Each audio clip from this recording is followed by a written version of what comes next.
Yeah, welcome to Hampshire Outdoors and Survival. Mick here again. Well, I'm out on my walk today. We're on the Basingstoke Canal. And we're starting off from a stretch at the Barley Mow public house, which is just across the road there. There's a nice car park, nice sized car park. And we're going to take a walk down to Odium. It's not a long walk, it's quite pleasurable.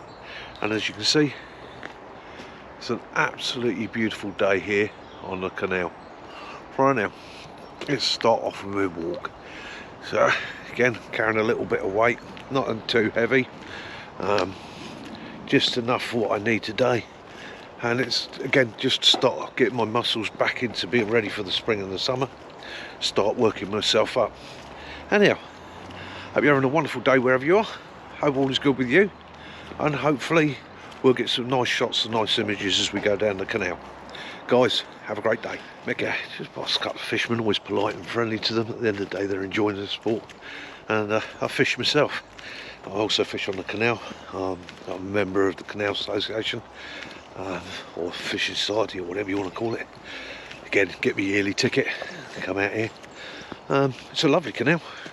It's got carp in it, tench in it, pike in it, perch in it, roach in it, rudd in it, bream in it. Pretty much all the species you want. There's also a lot of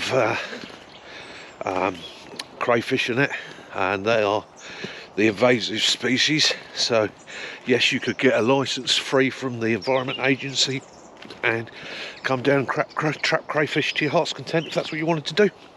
Take them home and eat them. The canal itself, built in the late 1700s, and runs from the River Wey up at Weybridge by Fleet Woking End all the way down originally to Basingstoke. There was a tunnel, Greywell Tunnel. It's one of the longest in the UK, and unfortunately that collapsed, leading to the demise of the canal, because obviously its end point was Basingstoke. So the last, I believe it's 5 miles, is unusable. And has been for a long time. The canal itself fell into disrepair and pretty much silted up and went the way of a lot of canals until Canal Society, Restoration Society, or Hampshire, I think it was Basingstoke Canal Society, you have to check on the names, I might not be right, but they got together, formed a trust, and put the canal back into use. And again, with a lot of things, people come and use it, they don't actually think or realise that many hundreds of volunteers over many years put blood and sweat into getting this canal back into use, and they did it purely for the love of it. And other people can come out and use it, enjoy it, but again, it's always nice to give them a bit of a thought, because if it wasn't for the volunteers, it wasn't for the people that put their effort and skills into building this and repairing it, it wouldn't be here. It'd be gone, like so many other things. Yeah, it's enough waffling. This oh,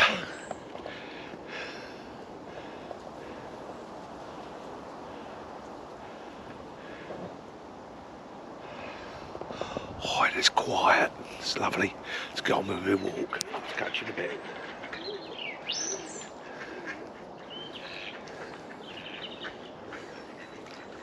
Don't think you can see that in the light. Yeah, happy ducks.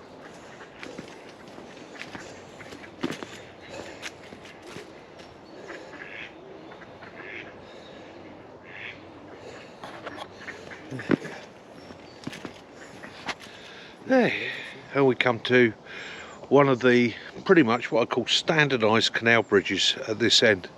So all down this end of the Basingstoke Canal, because it's never been updated, all the bridges that they restored to the original standard. So they were pretty much set up for the horse to go through and a canal boat at a standardised height. This is Stacey's Bridge. This bridge was built in 1792 when they built the canal. Fell into disrepair, and now obviously when the canal became disused, and was restored and rebuilt in 1975 when they started restoring the canal. But I shall stand back a little bit try and give you a bit of a perspective.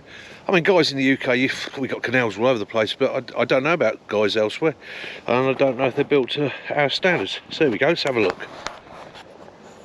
So that's the approach of the canal coming in, and as you see here, the canal slopes in and around, allowing a passage for a boat and the bridge. The bridge isn't particularly tall, so the ponies also would have had a bypass route if they needed to, so the horses could have bypassed the bridge and then met up with the boat the other side and been reconnected. But yeah, just to give you an idea, as I walk through, not a lot of clearance to my head. Yeah. And this takes us into what is called a cut. A cut is where the navigators would have made the canal as straight as possible and taken features where they could to try and keep it level, minimum work, costs, overheads. But in some areas like this, they would have had to dig a channel through a raised piece of ground or a hillside, and that would create what's called a cut. So, and that is a cut and another bridge. And on we go. Right, so I'm wandering down the canal, and you've seen a lot of it so far. It's a stunning place, and as I said earlier, this canal owes its upkeep, its well-being and its condition to the volunteers that put their efforts in here. I don't get paid for it, they're volunteers. Effortless because they love it, right? They're keen, they're eager, and even on days like today where the ambient temperature may be 4, but it feels like 1, -1. These guys are doing everything they can to keep themselves warm. So I'm going to give you a quick look. I don't want to stop them working too long because they're hard at it. But anyhow, here you go, guys. So this is the Basingstoke Canal, and this is the Basingstoke Canal Authority volunteers hard at it. Hi guys, thanks for all the hard work. Right. Oh, yeah. You're welcome. There you guys. So guys, any of you out there around the world that want to actually do something to help somebody, especially with this sort of thing, all right, Basingstoke Canal Society, look them up, maybe make them a donation, they'd appreciate it. And if you're passing this way, appreciate their hard work. That's Mick, I'm on down the canal. Guys, thank you very much, be safe, have a great day. There you go. I don't know if under the shadow you can see, but this water in this canal is absolutely crystal clear at this end. Absolutely crystal. It's clean to the bottom.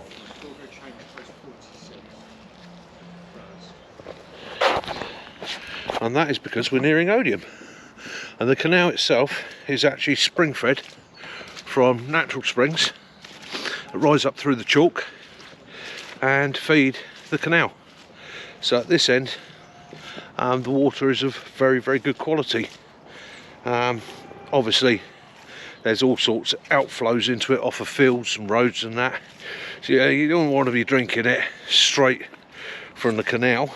I wouldn't advise that in any water source in the UK.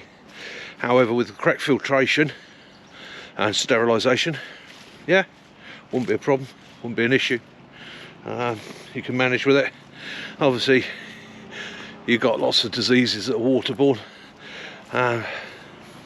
Just got to be careful, process it correctly. And now I'm going to look for a nice little spot down here where we can get the gasifier going, get the kettle on, make a brew. Don't feel much like lunch today, but yeah, I'm feeling like a cup of coffee.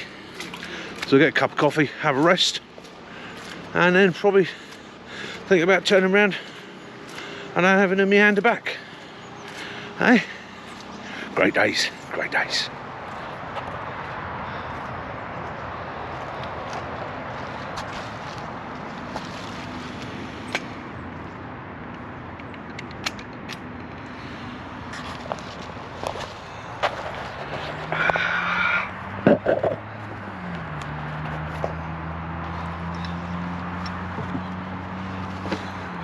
So, here we are, made it to Odium. Lovely walk, beautiful walk down the canal. Got a brew on, as you've seen there, got the gasifier going. I'm using pellet with that today. There's nowhere to really, well, there is to salvage around here.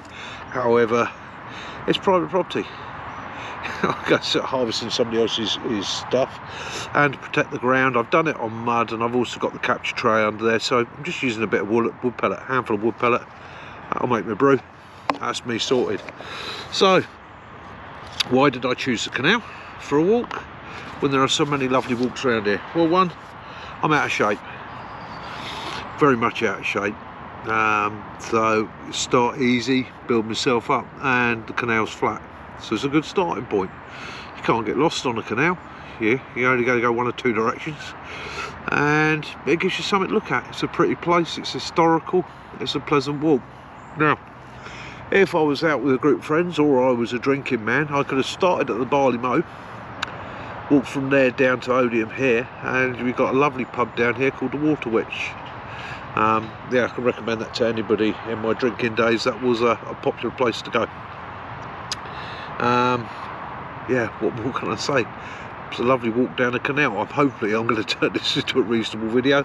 The pack I've been using today is the DCC Medics pack, and again, I haven't packed particularly heavy. All I've got in there today is my first aid kit. I've got a poncho waterproof system. I've got the gasifier stove. Editing this is going to be a pain in the arse. There's going to be so many short clips. Right, so yeah, as I say, here we are down at Odium. Gasifier stoves work to treat. Well, I'm carrying some pellet with me, and it's literally just a small bag of pellets, just a really small bag of pellet. There's a handful in there. I boiled the kettle in that, 5 minutes. That's up and running, and it doesn't even look like it's used half the pellet in there. So I'm going to have to work on an equation of either I'm going to have to snuff it out, or either I'm going to have to damp it down, because as you can probably tell from the light, I've got a couple of hours and I want to walk back to Aldershot. So I've got to give myself enough time to do it comfortably. I don't want to start pushing myself hard. Say Aldershot, Church Crookham, Fleet. Those that know the area, I've just gone from the Barley Mow to the Water Witch, and I'm going back again.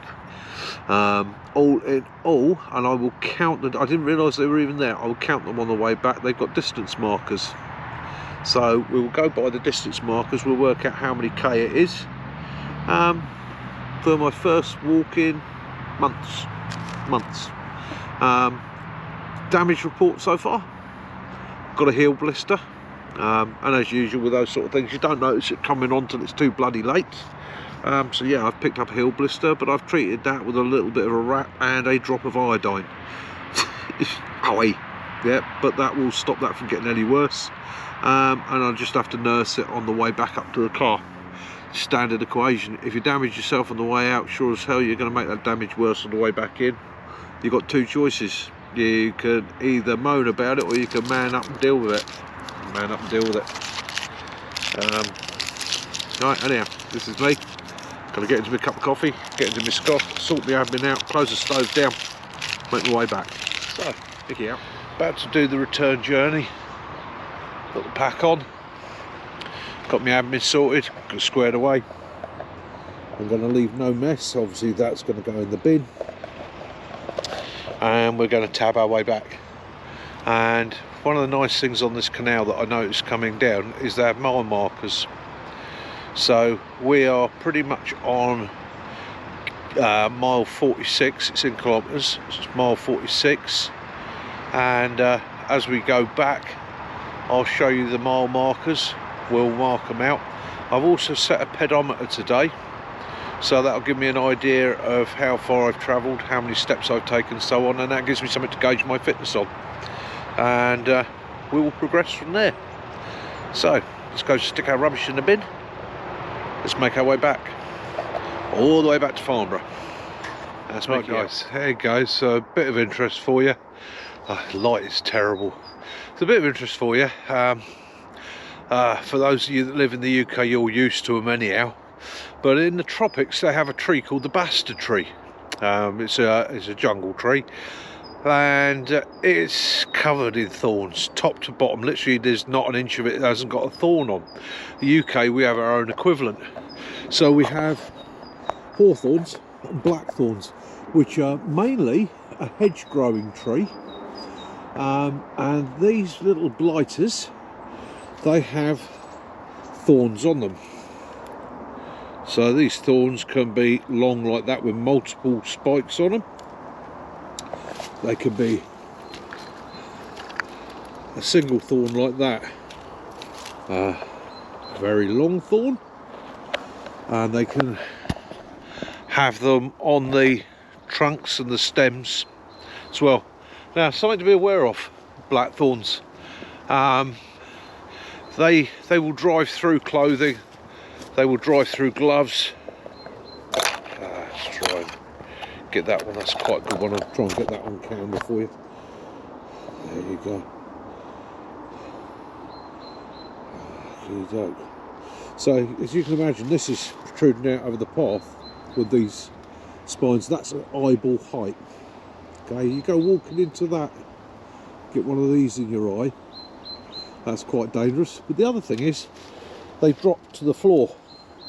And when I was a young lad, wandering around in my little wellies and my plimsolls, it wasn't unknown on a regular basis to be hobbling home with one of those driven through the sole of your foot.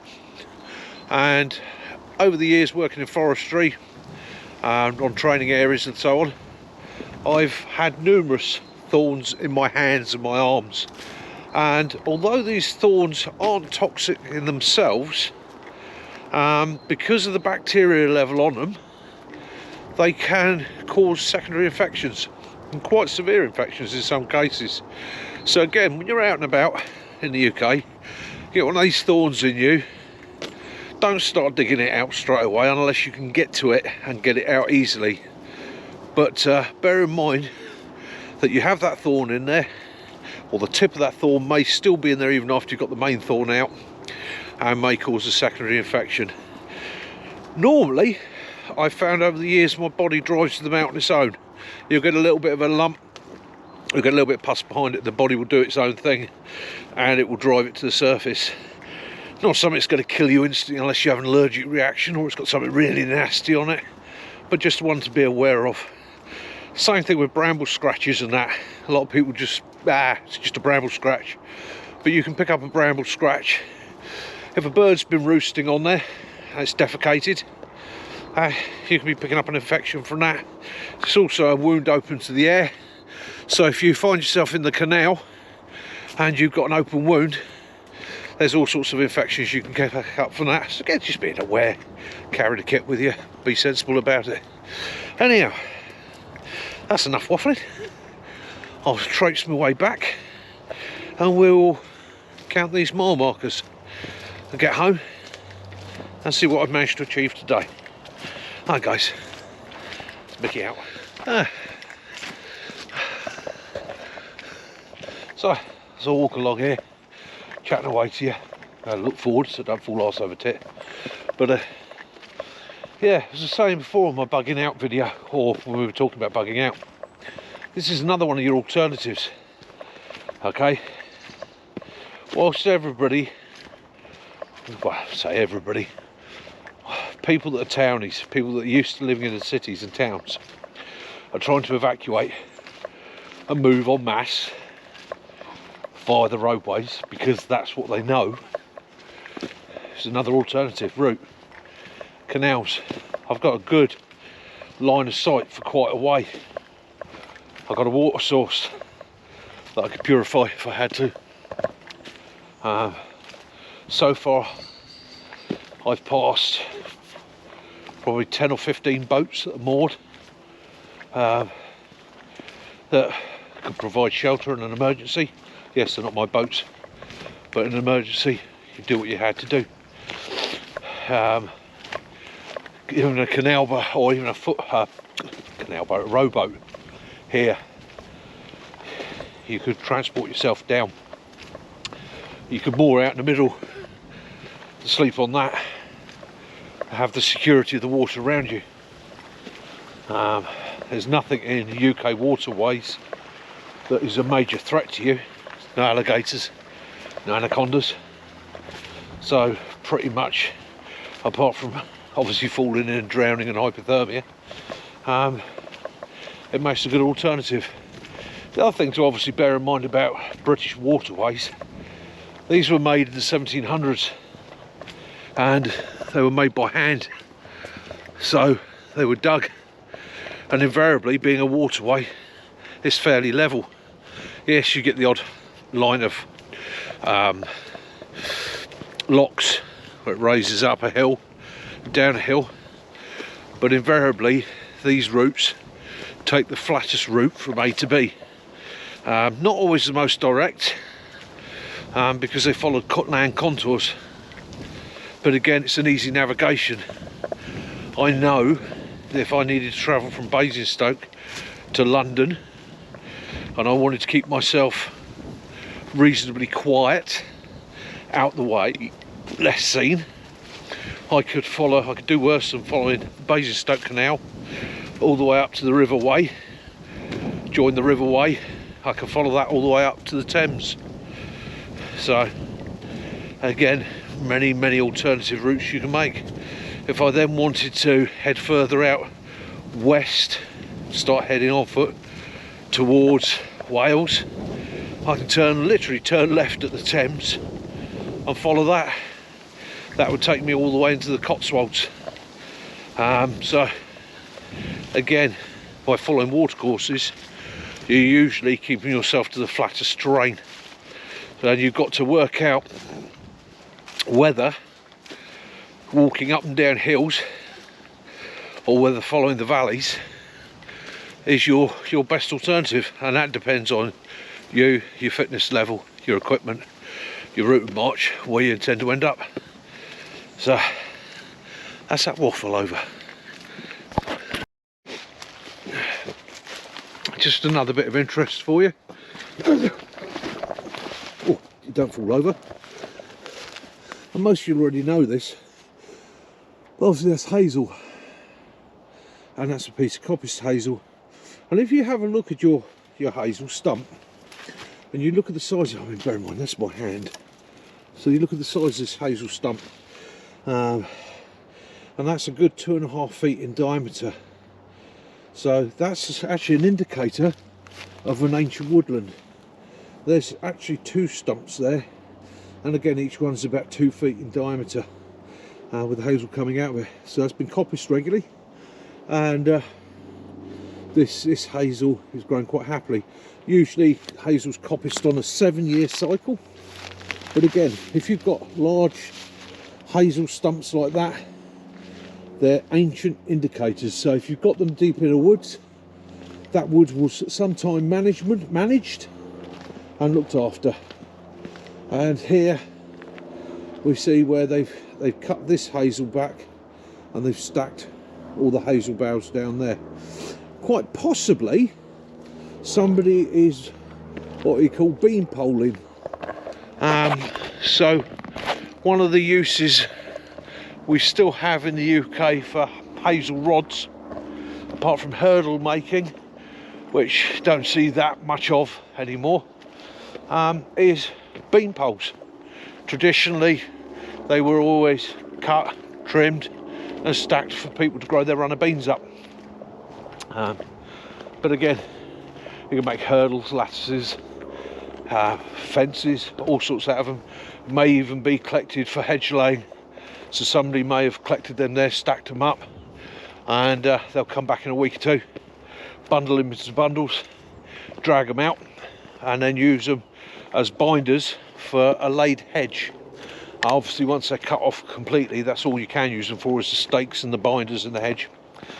But again, when Dan comes back, my son, to visit, I'm going to get him to do a bit of a talk on it, because he's a bit of the family go-to when it comes to greenwood crafts and that. He does hedge laying, does forestry management, and him and Tessie, they also do a lot, or understand a lot about the fungi, wild fungi. Tessie's from the Czech Republic, where they live now, and out there in the Czech Republic there's still a lot of people that collect wild fungi, use them for food, as a treat. They harvest them, and the difference between there and here, out there they're very strict on the management, and they don't need to remind people to be careful of the management, not to pick everything. It's ingrained, it's something in their culture. They know that if they take everything, it's gone. Just wish we could get that a bit more ingrained out here, because over the years I've met people absolutely wiping out the fungi on MOD training areas. You know, they're coming in groups and harvesting and then selling it. Fine, harvest some, no problem. You're taking a few for your own use, but if you're wiping out the stocks there, you're wiping out the stocks, they don't come back. There we go. So if you're going to forage, I personally have no problem with anybody foraging, right? But forage responsibly. Remember, it's illegal to pick or damage any wild plant on property where you do not have the permission. You must have the landowner's permission to do so. You know, there's the old thing, bramble or blackberry picking in the UK, very common. When I was a boy, we used to go blackberry picking most Sundays, right? Damson picking, green gages. We knew where they grew wild and we picked them, but you didn't pick everything. You didn't go mad, and you definitely didn't go onto private property and pick, not without permission. And yeah, so again, when you forage responsibly. You know, if I was walking up here and it's the summer and this will be covered in blackberries, it's covered in brambles now, I could forage on that. Nobody would mind me taking the odd pick of blackberries and having a munch. In fact, they'd probably smile to themselves and probably do the same thing. But when I turn up with a basket and pick absolutely everything off the bush, yeah, it's a little bit much, isn't it? And again, getting back to blackberries and brambles, it's a prime example of a bramble. You can tell it by the thorns. It's normally red in colour. Right, young bramble shoots are green. The leaves, dead easy to recognise. And at this time of year, when I'm walking along, I'm looking for fresh bramble shoots. Got a nettle growing in amongst it there, and nettles and brambles go together. The leaves are quite similar, just not quite so similar in the effect they'll have on you. You grab a nettle leaf thinking it's a bramble, you're in for a shock. But I'm looking for fresh buds, and again, because this is a culvert, obviously it doesn't get a lot of light, so we're not getting a lot of fresh shoot down here. But because it's sheltered, most of these brambles have stayed in their condition throughout the winter. Just trying to see, no fresh shoots, nothing for me to forage on. And so again, if I found a fresh shoot, I probably wouldn't pick it, purely and simply because the bramble's struggling a bit. If I did want to harvest it and I was looking for bramble shoots, the best place is actually up along the ridge line there, where you're going to get a little bit more light. I'll just stand forward because I've got the cyclist cover us along the ridge line there, and that's where you're going to find your brambles. Anyhow, mile marker 44. So, and we will keep boomling along.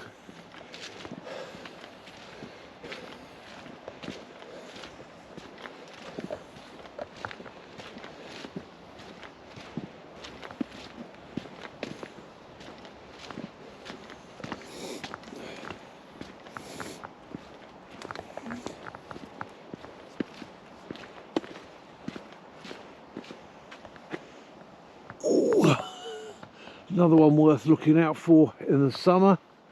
The bark is very distinctive.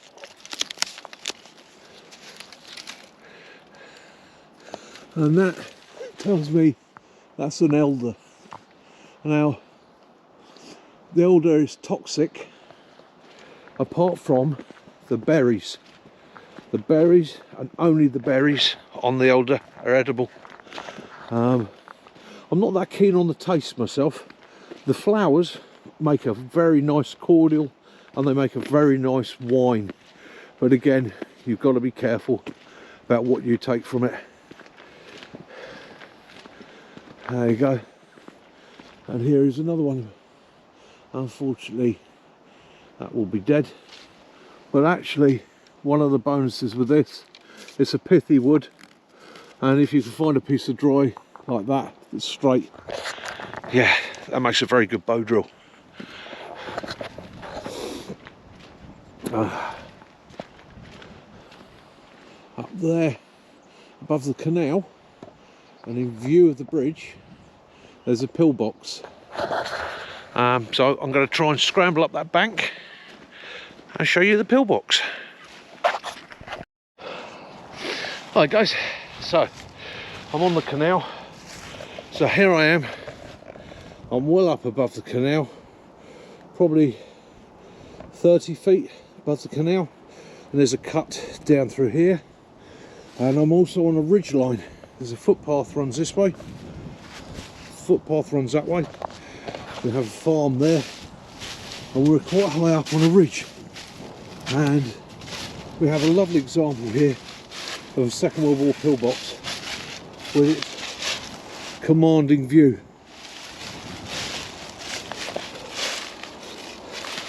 Metal shutter there. Should have kept the weather out for the guys. And this is a lovely example. It's in good condition and get all the way around it. It's not an enclosed one.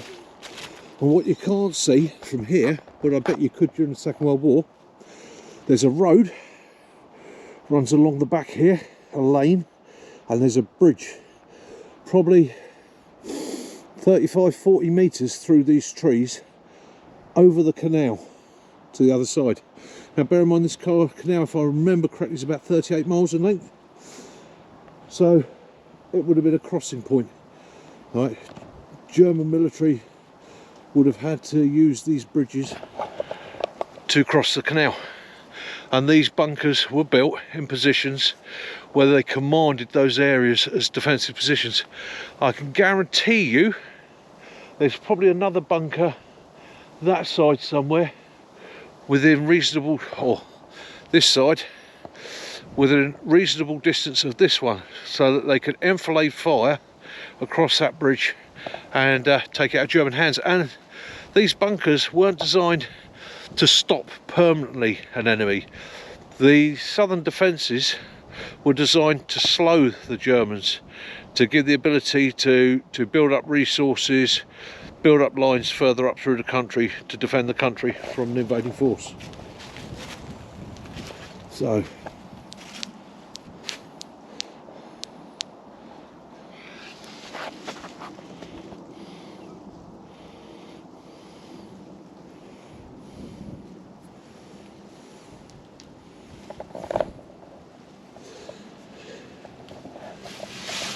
guys, let's come and have a look at this pillbox.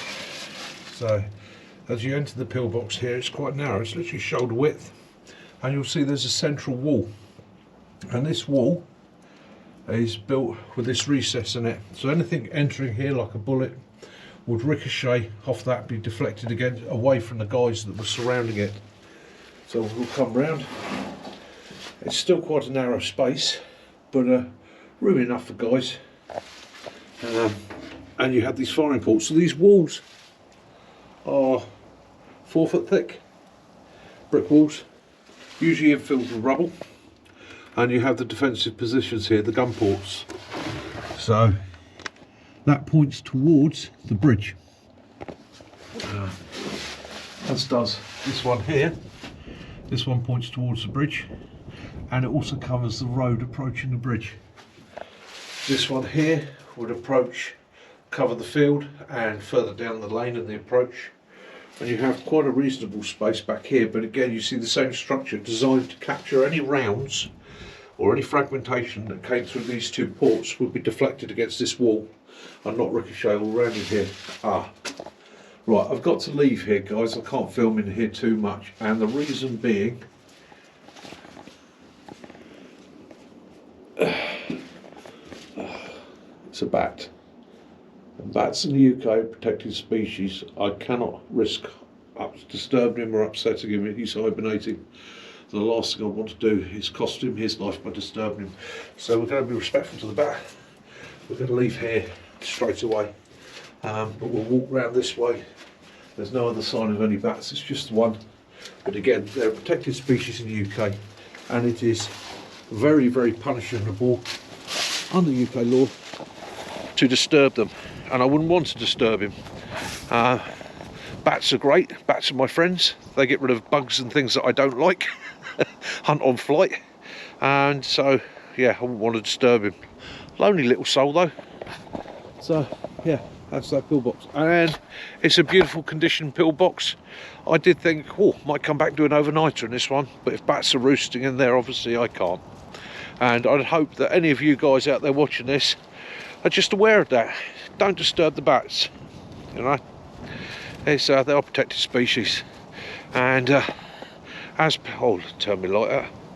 As people that say we love our countryside, and we want to get out into it, we want to use it, one of the duties we have is to show by example how respectful we are. We don't leave litter, we don't make a mess. Yes, we use the environment and we use the countryside, but we don't abuse it.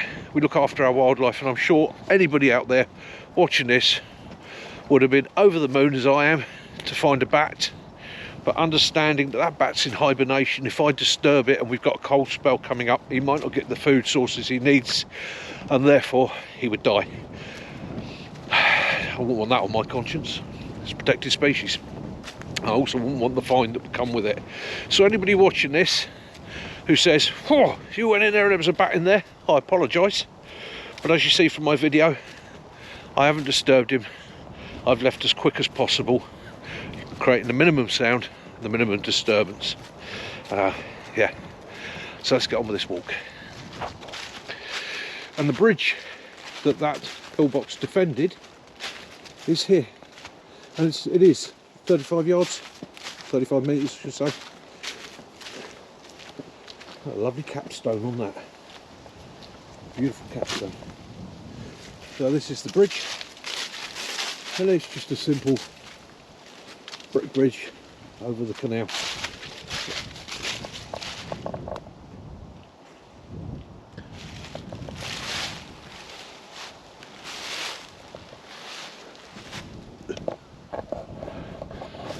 So lucky to live in a wonderful part of the world. Hey, it's a beautiful country. Got to enjoy it.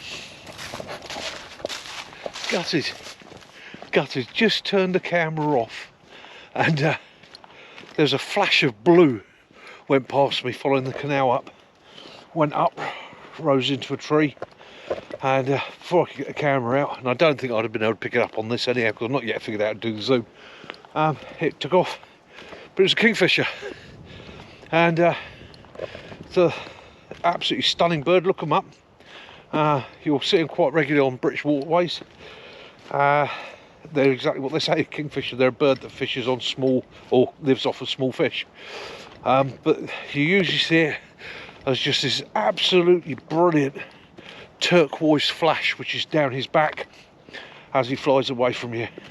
And yeah, consider it a privilege to have seen one, especially on a day like today. There's always something out there to make you smile, and by God it made me smile. And just over to my right here, I don't know if you can see them, I don't know if the camera's good enough to see them, but just down here, Mr. and Mrs. Mallard, yeah, they're having a rest. I think they've been, shall we say, just burning off energy, doing spring duck things. So they're having a kip. Yeah. Oh, what a stunning day. An absolutely wonderful walk. And again, shame about that pillbox. They were in a cracking place for an overnighter. It was dry floor, it's clean in there. However, if bats are using it as a roost, it's an absolute no-no, not even in the summer, because they'll return to it to roost. That's the way it goes. So, Another mile marker. 43.5k. And on we go. As we walk along the towpath in the absolute middle of nowhere, you learn things, okay? And you learn many things. We've seen bats, I've seen a kingfisher, I've seen fish, I've seen bank voles, I've seen movement. Obviously it's always too far away to get a shot, but I've come to a beach. It's quite an old beach. There's signs of birds nesting in it, possibly more bat roosts. But I've learned something today, and it's something that made me smile. It's not something I necessarily would do myself, but I know one simple fact. Daz loves Mabel, okay? Because at some point, a long time ago,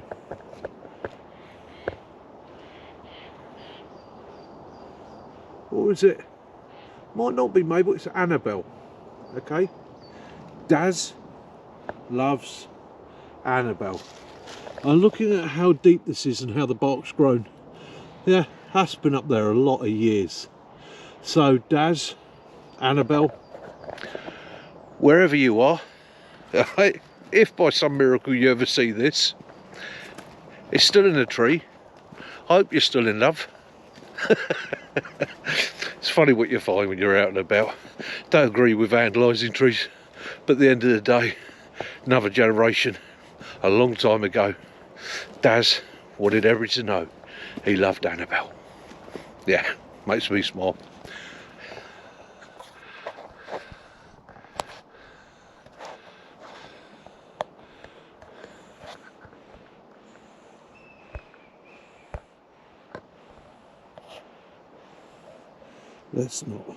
Let's not forget.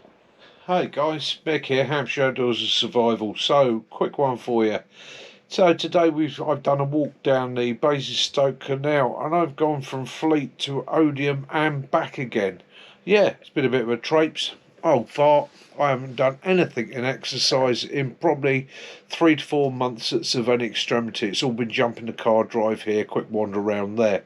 So today I set my pedometer on my phone before I started out, and that was when I first got up this morning. And basically just wanted to see what would I do on an average day and throw in the walk as well. So good news is, so far I've cleared 22k. And on my walk I cleared 12,600 steps. The walk itself was from the Fleet on the Basingstoke, or just past Fleet on Basingstoke Canal, to Odium and back again.